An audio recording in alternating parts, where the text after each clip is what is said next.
What's going on, everyone? I hope everyone's having a beautiful, fantastic Sunday. I'm a little grainy right now. That's unfortunately because I have to use a different camera. My other camera is completely broken, and we're working on fixing that. But for the time being, I have a really awesome guest on today. You might recognize him if you read salon articles, if you're fancy like that. His name is Jared Holt, and he works for Right Wing Watch. And we're going to be talking to him briefly, but first I'm going to gas him up a little bit, as is customary. So, Jared Holt he graduated from University of Central Arkansas in 2015. He studied print journalism and reported on local politics. He joined the People for American Way as a research associate after tracking and providing analysis on fringe media for Media Matters for America. You guys might recognize that. I talk about them a lot. Jared now specializes in alt-right and so-called new right media, in addition to larger culture and influence of right-wing social media, and he currently lives in Washington. The Salon article I'm, of course, referring to was titled, "Meet Jared Holt, the guy who's getting Alex Jones kicked off the internet." Jared did great work, among other people who have come before him, on reporting on Alex Jones and other fringe media figures, as I mentioned before, and we're lucky to have him. We're going to be talking to him about that, a little bit about Alex Jones, a little bit about InfoWars, and then most importantly, we're going to be talking to him about Unite the Right 2. You guys might remember that from Unite the Right 1 last year in Charlottesville, the neo-Nazi rally that turned violent. This year was a little bit different, but Jared was there nonetheless. So, without further ado, what's going on, Jared? How are you? Hey, how's it going? It's going good, man. Thank you for coming on the show. Thanks for Very having me. excited. Jordan just DM'd me on Twitter saying, "Are you going live on Twitter with Jared?" No, but it's too late. We're Shout live out on. Jordan. Yeah, shout out to Jordan Ewell. I hope you Um, find your AirPods case. was he there too? Was he also at the rally? Yeah, he was at the rally too. Oh, It cool, seemed cool. like everybody from every sort of press operation was at this thing. Yeah. Well, so before we get into Unite the Right, which I definitely want to talk about, because you're, as I can see from your colorful background, you're still in. Is this your house, or is this the hotel room you're staying in? This This is is a hotel room. okay. I assumed. I didn't want to say anything. I was like, at first, it's like, damn, that background is like, you look like you were still in your grandmother's house or something. I'll be sure to let the hotel know. Anyway, so you were at the Patriot Prayer 2 weeks ago as well, the Patriot Prayer in Portland, right? That was just last That weekend, was last actually. week. Oh my God. I Our know. current That's Oh, Jordan, I think is watching because he just DM'd me again. Our current news cycle is so ridiculous that I feel like things that happened last week already feel like they happened a lifetime ago. Speaking of things that happened, I think last week, let's start off by talking about Alex Jones, the man, the myth, the legend, the creator of InfoWars, the supplement boy. I guess this was a battle where Info fought against Misinfo, and Misinfo lost. So how did yeah, that it's work out? it's it's the war for your mind, and unfortunately for Alex Jones and his cronies, it didn't work out so well for them this time. Yeah. So, So what you're referring to is Salon recently wrote a piece profiling me, and they called me the man who's getting Alex Jones kicked off the internet. I thought that was a little hyperbolic, but it's good press, and I'll take it. yeah. Um, so what we saw last week was sort of user outcry and the general public outrage at the fact that tech platforms have promised us for years that they would combat misinformation, fake news, harassment, all these sort of things that have led to really sort of online toxic sphere, if you will, of political discourse. And these platforms didn't seem to really deliver on it. I think Alex Jones was one of those crystal clear examples of somebody who does do the misinformation, who does do the harassment.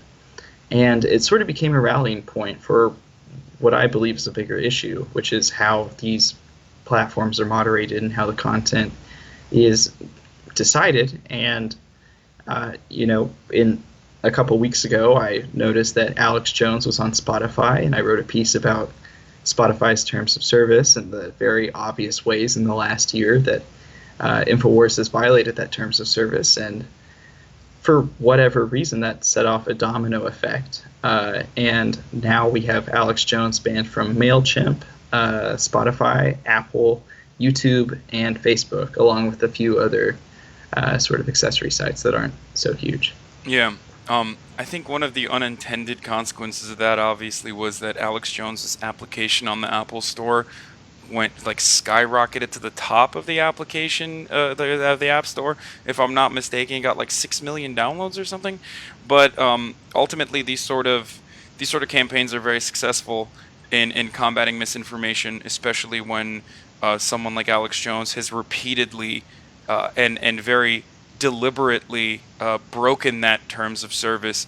And as a matter of fact, not only broken that terms of service, but has frequently taken advantage of that, because the algorithm, as we know, and according to even that the Facebook, like old Facebook early investor guy who used to be Mark Zuckerberg's, like, do you know who I'm talking about? I forget his name right now. I forget his name, but I'm familiar with what you're talking Yeah, about. the guy with the long hair who sounds like a creepy new age dude, but he was Mark Zuckerberg's mentor originally, who has warned us about these algorithms, and a bunch of other ex-Facebook employees actually who've quit over how the algorithms have turned like groups of people into these toxic monsters that engage in political discourse in like really terrible ways, and how extreme content on the internet is extremely successful, perhaps because of the algorithm. So people like Alex Jones are actually profiting off of breaking the terms of service.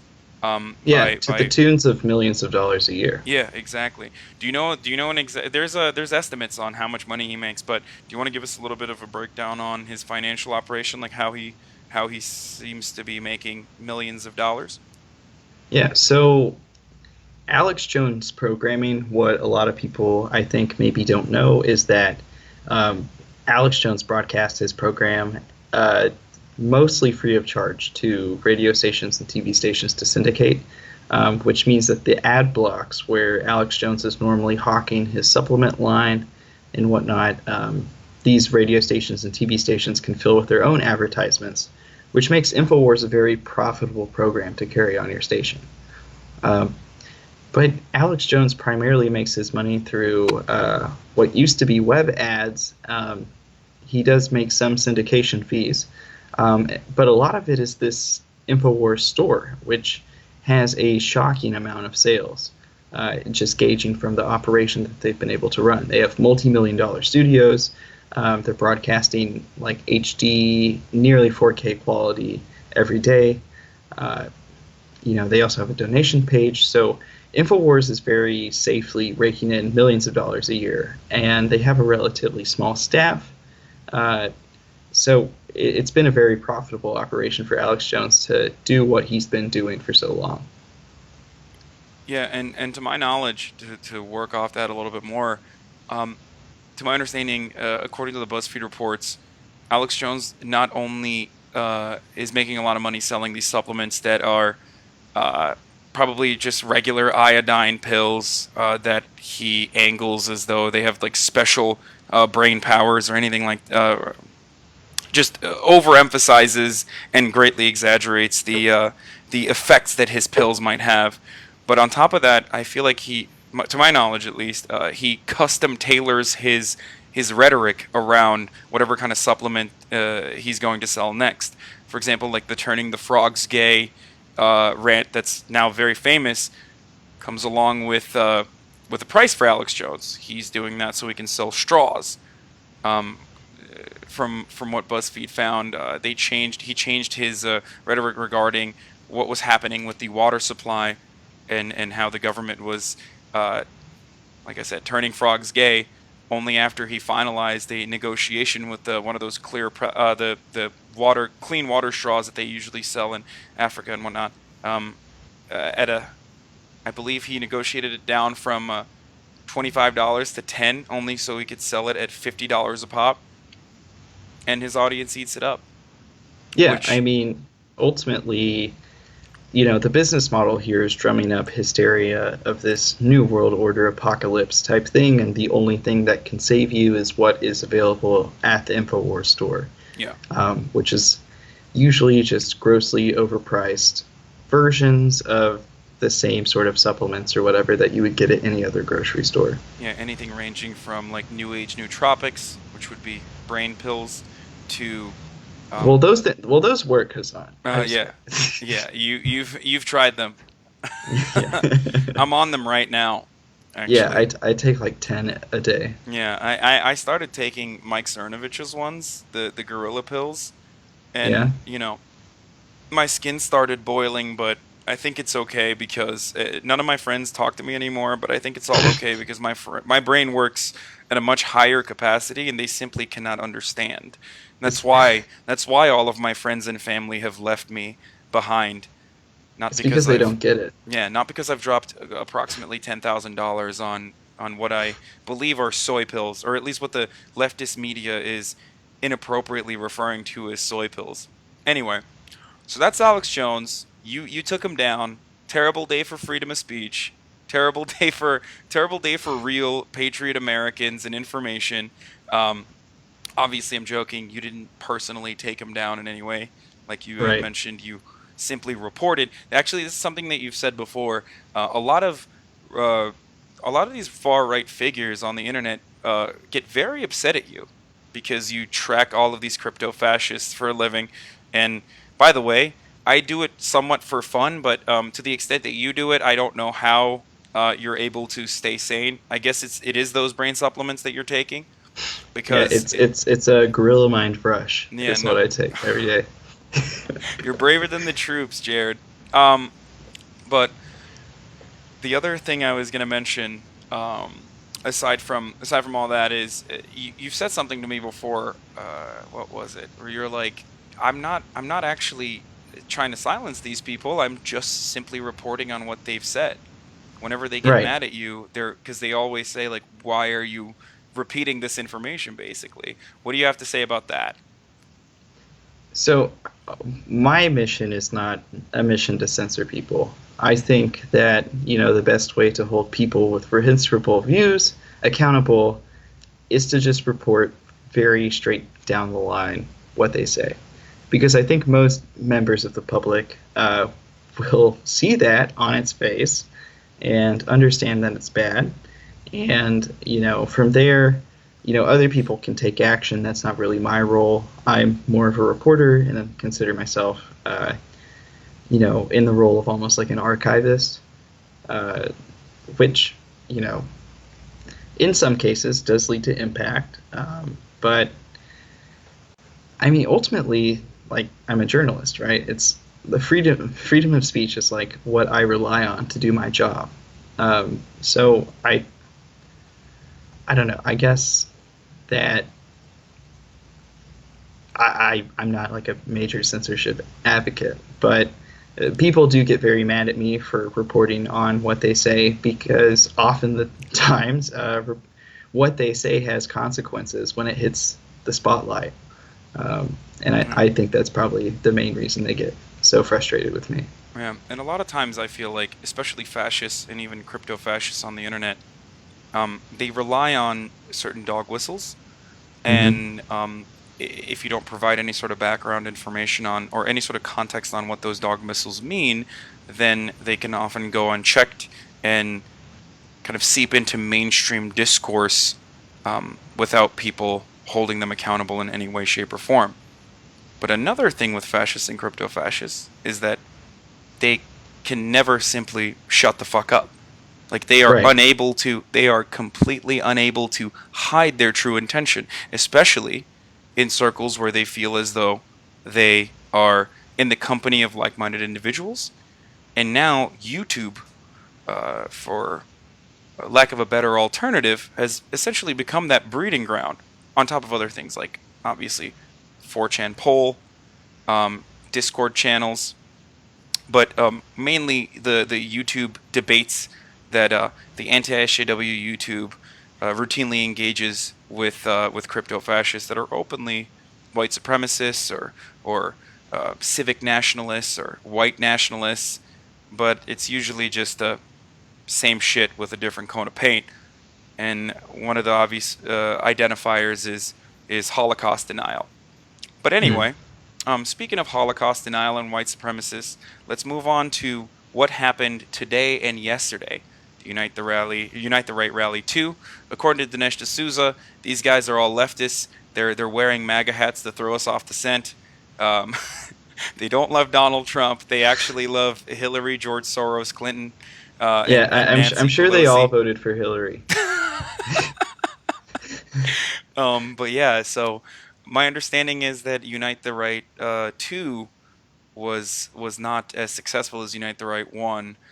So go on, tell us a little bit about that. You were out there reporting bravely. Yeah. So I was on the site of Unite the Right too, and you, tonight I was like in my hotel thinking about like what I was going to write and what I was going to file, and it was hard to come up with much because there wasn't a lot there. So Jason Kessler, he's an alt-right activist. He calls himself a white civil rights activist. He was behind the original Charlottesville rally and also planned this follow-up one. But as I reported at Right Wing Watch, and as we were tracking over the months that were leading up to this rally, various other members of the alt-right white nationalist movement uh, that are significantly more influential and in better favor than Jason Kessler swore off this rally. Even folks like Andrew Anglin at the Daily Stormer, Richard Spencer, who has been often touted out in front of the media as some sort of intellectual vanguard of the alt-right, um, Christopher Cantwell, who's the infamous crying Nazi from last year, who broke down in tears after people found out who he was. Uh, they've all sworn off Kessler. So essentially, this was a rally of Kessler and his buddies, and that was about it. And So and surprisingly, it doesn't seem like Kessler has a lot of buddies. he doesn't Um, have a lot of buddies. he doesn't have a lot of He's friends. widely regarded among the larger alt right as a dunce, and a lot of them think that he is working with the feds and is trying to get people arrested. So people stayed way the hell away from this rally. And it's frustrating because a lot of people report on this rally as if it's some sort of indicator of the greater state of the alt-right or the white nationalist sort of sentiment that's brewing in America. But that's simply not the case. My major takeaway is like local area man tried to have a rally, was surprised when everybody hated him. What would you have to say about anti-fascist mobilization in an effort to combat these sort of protests, especially these protests that we've seen can take a very violent turn, like it did in Unite the Right 1 last year, leading to the death of Heather Heyer at the hands of a white supremacist terrorist who was there um, as one of the factions that Jason Kessler had brought together to protect white identity.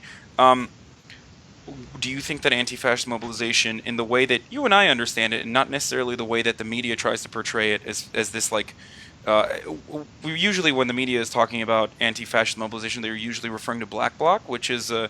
just a part of the Antifa collective, and Yeah, Black Bloc, anti-fascism is an action. yeah, If you oppose fascism and you counter protest, you are Antifa.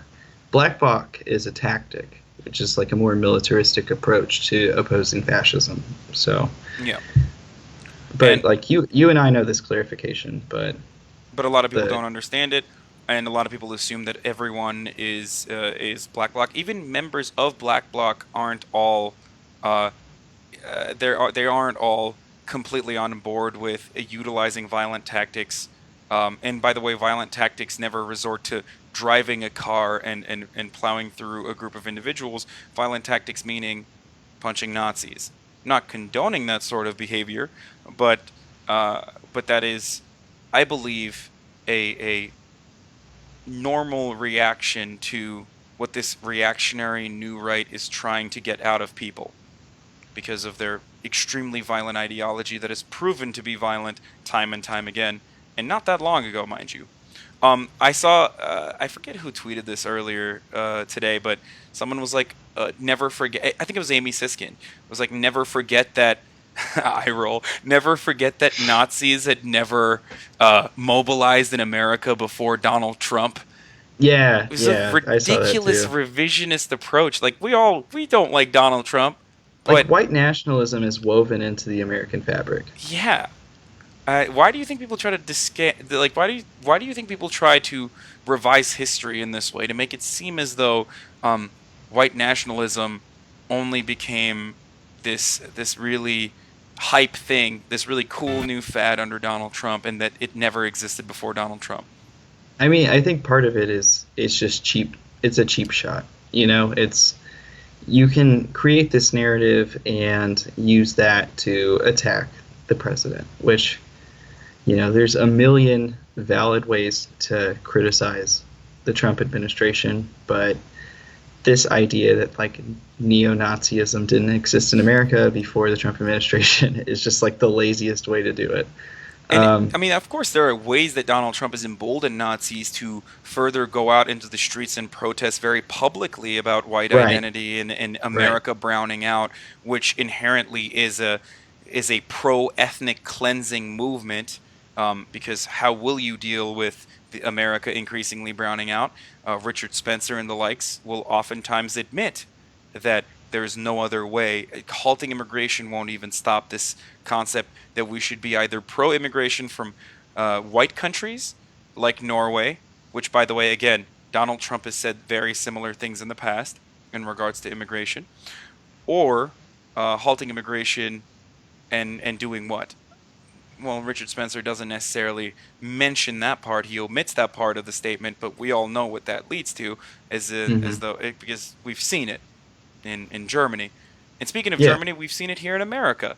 The reason why I take the reason why I think that statement from Amy Siskind is absolutely preposterous is because the German Bund here in America was incredibly successful as a movement. In the 1930s, they had 20,000 people walking up to Madison Square Garden, attending a pro-Nazi protest in 1939, I believe. So to say that America hasn't had a long history with white supremacy, with Nazi ideology, would be incorrect.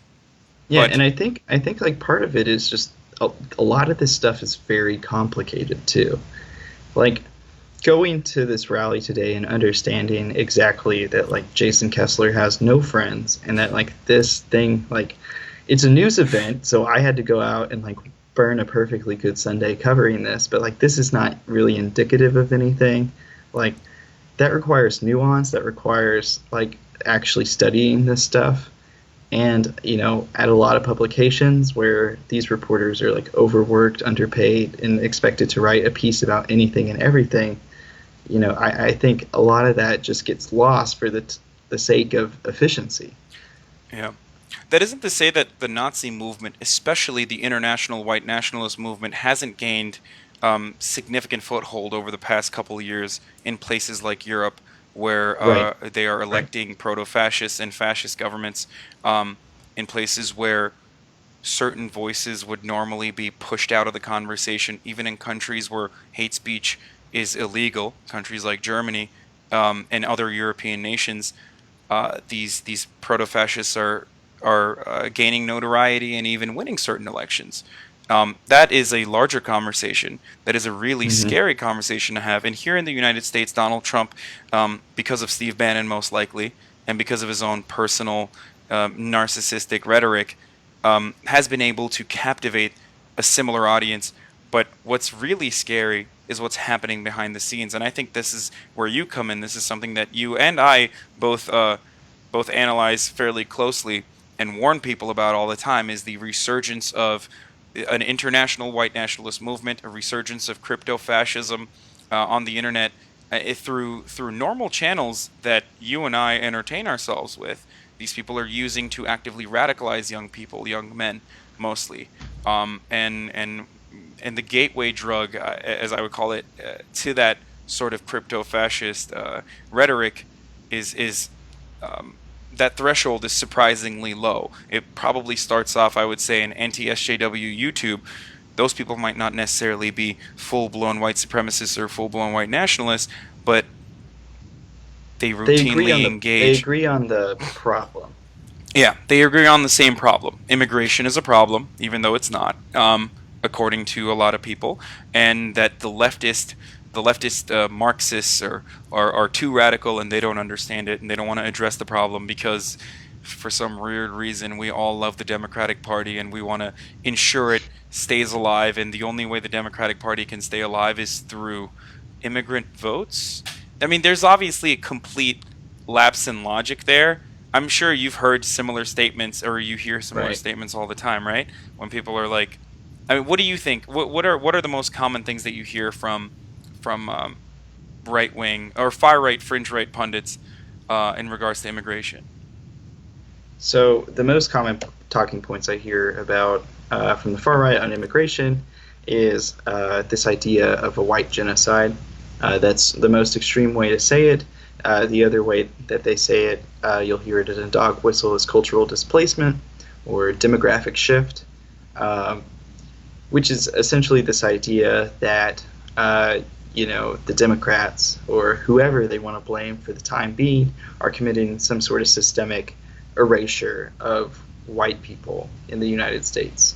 Um, Another line I hear is in tandem with the other thing is to demonize immigrants and uh, especially people traveling through the southern border uh, between Mexico and the United States, to use dehumanizing rhetoric to call them cockroaches or vermin or whatnot. So that's another aspect that they take from the white nationalist playbook, which is to completely dehumanize what they believe to be the problem.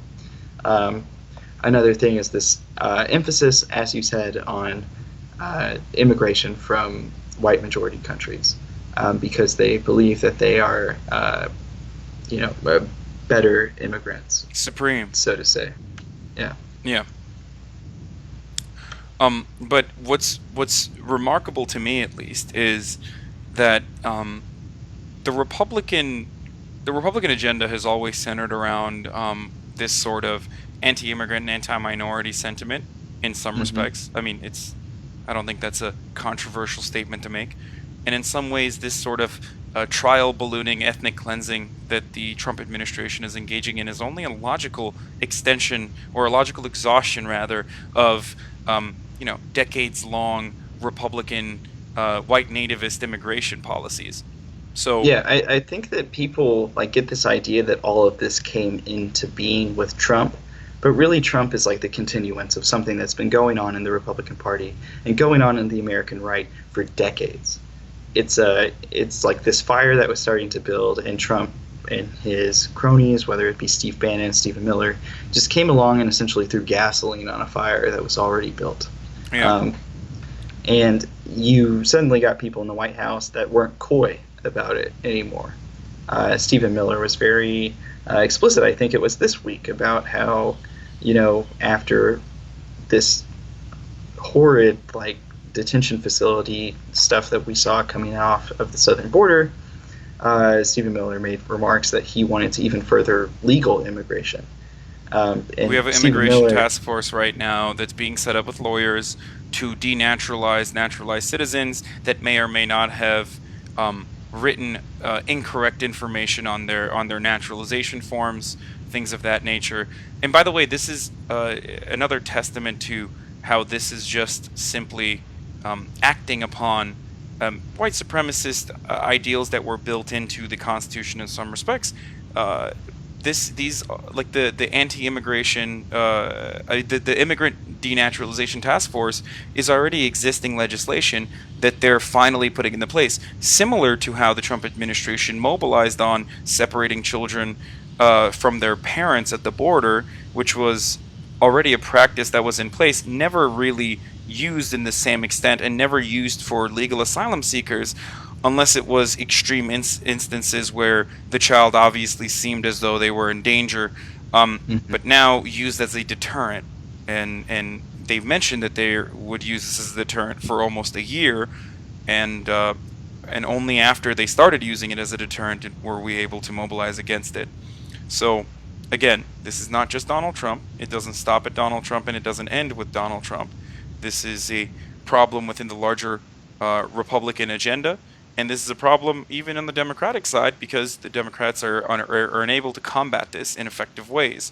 One of Right. the most frustrating points for me with the Democratic Party since Donald Trump came into power was when we completely forwent. I mean, when we completely gave up on fighting for the rights of DACA immigrants, which was a Yeah. signature Oh my God. legislation or a Yeah. signature executive action, rather, I guess, whatever you want to call it, from the Obama administration, and genuinely important, and was massively popular, that the majority of Americans overwhelmingly supported.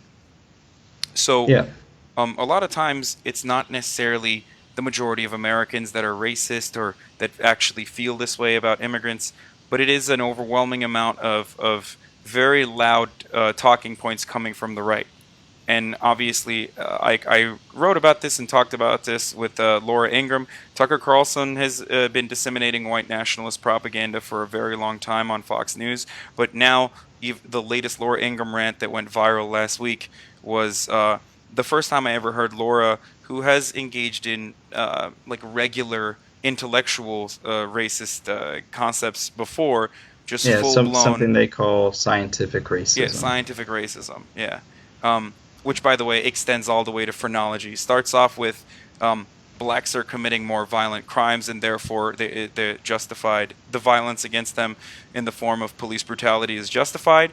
All the way over to let's Better. measure their skulls Hmm. because their IQ points are lower. So, anyway, um, so that was another thing that happened. But you're saying that Unite the Right to was a massive success. I mean, a massive failure, and you greatly enjoyed watching all these people kind of get rained out. I guess, right? Isn't that what happened? Yeah. So Was like there any this violence? rally, uh, not from what I saw, not between sides. I think there were some people on the left. There was like a few scuffles with police, but for the most part, like DC police has this place locked down pretty well. This isn't their first rodeo, that sort of thing. Like that's part of what made Charlottesville so bad is that the police response was just so inadequate. Um, to protect people on the left from these violent fascists that were protesting in the streets. Uh, but yeah, I mean, mostly like this rally ran way ahead of schedule, which is like if you've ever been to a political rally, you'll know that these things just tend to go late. Um, but I guess it must have been because of the rain. Maybe the cops just wanted to go home or something, but they really rushed them through this thing. So the totality of the event was like a police escort into Lafayette Park in front of the White House. Maybe 35 minutes, 40 minutes of speeches. It started to rain. Park police told him, said that they had to pack up and go home for security reasons because of the rain. And that was about it. That was the whole thing. It was a lot to do about nothing. Well, I mean, it's good and all, and like I said, I think it's a testament to the overwhelming mobilization of just people who don't appreciate white nationalist and white supremacist ideology, and also just fascism in general, scaring a lot of people. As you mentioned before, Andrew Anglin released a statement on the Stormer urging neo Nazis not to attend this rally, and his reason for that was so that they weren't getting publicly exposed. This is something that a lot of people have criticized, including Michael Tracy, even. Oh, yeah, Yeah, that if guy. you remember, Michael Tracy, uh, if you remember, he said something along the lines of like, "Good job, you guys are making all these like white, fry cooks lose their jobs at McDonald's or whatever. I hope you're happy. You're only making them angrier." No, this is It it. works. Yeah, it works. Obviously, this sort of exposure works, and if these people feel extremely emboldened because of what the president is saying on a daily basis, to go out and wear Nazi memorabilia and Spartan salute all over the place, and not in a joking manner either, in a very serious manner, and um, and chant Nazi chants, then they shouldn't feel uncomfortable when they get exposed, especially when they're at a public setting, especially when they are publicly marching. So that is definitely one way I think personally, and you can disagree with me, but that is one way I believe that you can effectively kind of not stop, but fight off these sort of ideas by Yeah, I more mean, speech, technically. we were talking earlier about like the Alex Jones stuff and everything, and the reason people get so upset at me and my coverage is because when you put a light on this stuff, it often does lead to real life consequences. And for people who are at Unite the Right, people who engage in these sort of white nationalist, white supremacist, fascist type movements, once their identities become known, once they show up at a rally, get photographed, that photo circles around, there are real life consequences to them.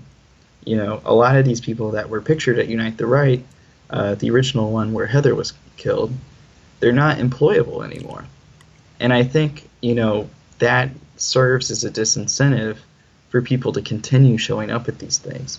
I mean, that was something that Kessler said at the rally, so much so himself, was that, uh, he got on the mic and first off, like, apologized for, he was like, listen, I know I know it was a bust, but also hear me out. Part of the reason that he said it was a bust, or why he blamed it being a bust, besides the fact that everybody hates him, um, was just the idea that, if people show up, they're going to get photographed, they're going to get doxxed, people are going to find out what they do, their lives are going to be wrecked to the ground, law enforcement's going to know who they are, that sort of thing. And he said all of this as if that was like some sort of unjust treatment. But I think if you're going to bring ideas that are as dangerous to, like, uh, vulnerable communities, and that advocate, policies that, upon being enforced, require, gross demonstrations of violence and oppression, if you bring that into the public square, I think that it's a bit naive and a bit, lofty to believe that there's not going to be some sort of personal repercussions for that, or that people aren't going to hold you accountable. And I think that's something that since Charlottesville, the left has been very good at, and it's proven very effective, as we've seen with, this rally, all, interpersonal, petty drama within the alt-right aside. Yeah. No, absolutely. I agree. Obviously, and by the way, this is another thing that I frequently see in Nazi blogs and Nazi forums, is this idea that no, freedom of speech should also protect you from consequences. Otherwise, it's not necessarily freedom of speech, and that's ridiculous. And another thing that we're seeing with not only fringe Republican figures, but regular Republican, like regular American right wing legislatures routinely trying to silence counter protests on college campuses, and in effect, that is actually more damaging to freedom of speech Yeah, because it's counter essentially taking. protest is still protected by the First Amendment. Yeah, that's the thing, is like, there's been legislation introduced that's like anti-masking legislation, which was originally created to counter the KKK and make to where the KKK couldn't go out and commit violent acts with masks on. There's been pushes to apply that same legislation to counter Antifa. protesters. Yeah. Um, and there's also been a push to classify anti-fascism protesters as a domestic terrorist organization, which is absolutely ludicrous. Uh, the idea, there's this like false equivalency that gets propped up all the time that we see, which is that white supremacists and the people that show up to oppose them are somehow on an equal playing field, when that's simply not the case. Yeah. Well, it's not. There's no moral equivalency there. They're not on the same moral spectrum. That Right. like an ideology that has the ultimate goal of eliminating massive chunks of the American population, or just the population worldwide, like ethnic minorities and such, um, is not the same as people who are trying to actively combat that and actively fight off against that. Those are just Right. minorities trying to stop this movement from gaining any sort of foothold as it did in the past, and it did not that long ago. It was World War II. It ended with horrific violence. So I'm constantly shocked whenever people try to make that equivalency, but I guess it doesn't really matter because again, this is just preying upon people's individual vulnerabilities, their anxieties, the anxieties that they might feel, like economic anxieties, like very real economic anxieties that they might feel. The prescribed solutions are dangerous when you try to direct them to the red herring of immigration that isn't necessarily a problem at all. And there are plenty of there are plenty of studies that prove that immigration is not a problem at all, neither culturally nor from a economic standpoint. But anyway, dude, you've worked really hard today. I don't want to keep you anymore. You look like you're dozing off a little bit. I just wanted to say once again, thank you so much for joining us and giving this information to us, and also thank you for doing what you do. I obviously rely on your writing a lot, and also Right Wing Watch in general. Same as Media Matters for America. These are great shops. I'm glad that there are people out there who are exposing this sort of rhetoric, and archiving these sort of conversations, because unfortunately in the modern American political discourse has turned into just a whitewashed, more acceptable version of a lot of the things that you're documenting in the fringes of the right wing movements. And Hmm. there's obviously idiotic actors on the right that are trying to then turn around and say stuff. I'm referring to Dinesh D'Souza, but say stuff like, "Oh, this is actually leftist mobilization," which is just preposterous. And you know, you would have to really, kickstart your imagination to believe that. But I guess imagination is something that the right wing is very good at, imagining a future with all white children, and also imagining that this Nazi protest is leftist mobilization. Anyway, Yeah. but yeah, again, that was a very long outro, but thank you so much for joining us, and I hope to have you on again if you're down to do that sort of thing in the future. Oh, always down. What do you want to plug? Give us your plugs for everyone I that's got a still. podcast. It's called Shitpost. You can find it in iTunes and SoundCloud. All the places that Alex Jones is no longer hosting. We've got it there. I've been on it as well, by the way, for those of you who want to go Yeah, check it out. yeah. Shout out to that app. We got all the stuff at Right Wing Watch. You can follow me on Twitter at Jared L. Holt. And yeah, that sounds about it. Thanks for having me on the show, All man. right, thanks for coming, dude. Thank you so much. All right. All right, everybody, we're not done yet. So currently I've also started my live stream on Twitch. As you can see the little thing down here, it says twitch.tv/Hasanabi. I will be playing Fortnite now, but I'll have this live stream going for a little bit longer so that a lot of people can catch up to it. But that stream has started already on the side. That's twitch.tv/Hasanabi. If you go follow me on there. Jared is awesome. I will be playing Fortnite with him as well, eventually in the future, hopefully. And yeah, among other people like Noah and Caleb, as you guys have seen on here before, and Noah Colwyn from Jewish Currents and Vice, and recently from the New Yorker piece that he wrote on Steve Bannon, the interview that he conducted, that I did a live reading on Twitch.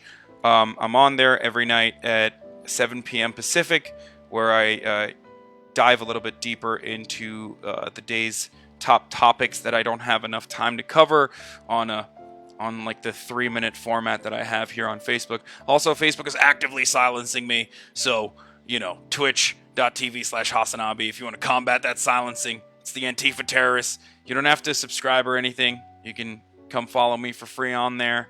Like I said, twitch.tv/Hasanabi, and I'll be back here on Facebook tomorrow around 7 p.m. or 6 p.m. Who knows? Sometimes it's organized. Most of the times it's not. All right. Thank you guys. Peace.